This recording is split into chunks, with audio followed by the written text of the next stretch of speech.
Ang Batang Nakapula.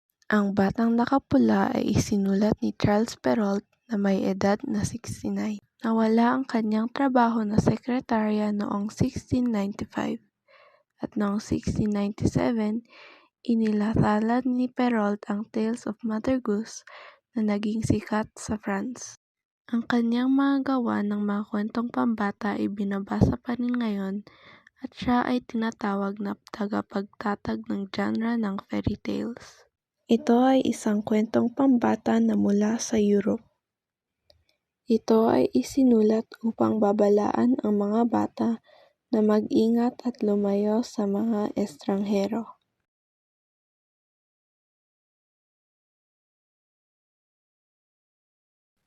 Ang tema ng kwentong ito ay umiikot sa mga panganib ng pagsuway.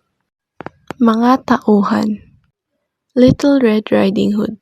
Siya ay isang masayahin at inosenteng bata, ngunit matigas ang kanyang ulo at mabilis lamang siyang mawala ng focus. Lobo. Isang mapagkunwari, mapanlinlang, at mapagpanggap na lobo. Ina ni Little Red Riding Hood. Isang maaalahanin na ina at mapagmahal na ina. Lola ni Little Red Riding Hood. Mapaghalaga sa kanyang pamilya at tinuturing kayamanan si Little Red Riding Hood. Biktima ng panlinlang ng mga lobo. Ang tagpuan sa kwento ay ang nayon, gubat, at ang bahay ng lola. Buod. May isang batang babae na nakatira sa isang nayon kasama ang kanyang ina. Siya ay laging nakasuot ng pulang hood kaya tinagurian siyang Little Red Riding Hood. Isang araw, inutusan siya ng kanyang ina na magdala ng pagkain sa kanyang lola na may sakit. Sa paglalakbay niya ay dumaan siya sa isang gubat at nakilala ang isang lobo na may masamang balak. Tinanong siya ng lobo kung saan siya patungo. Sinagot naman siya nito at dahil dito'y nalaman ng lobo ang tirahan ng lola. Nauna nga ang lobo sa bahay at nilunok niya ng buo ang lola at hinihintay ang batang babae na nakabalat kayo bilang lola. Pagdating ng dalaga, napansin niyang kakaiba ang itsura ng kaniyang lola.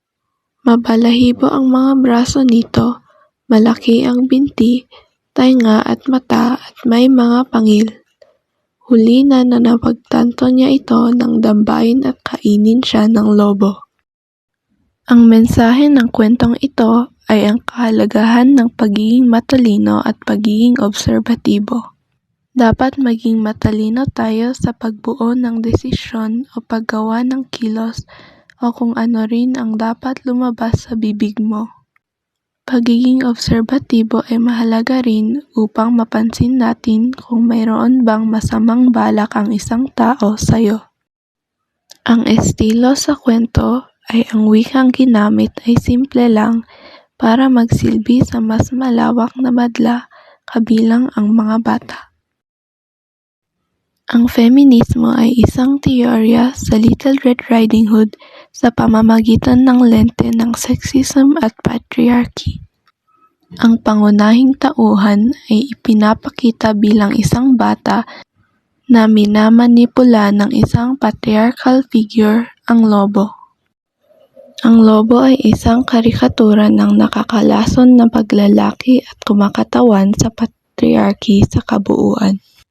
Ipinakikita ng teoryang ito na ang kwento ay isang paglalarawan ng dinamika ng kapangyarihan at panggigipit sa lipunan na kinakaharap ng kababaihan at ng kailangan maging maingat sa pagsalakay at pagmamanipula ng lalaki.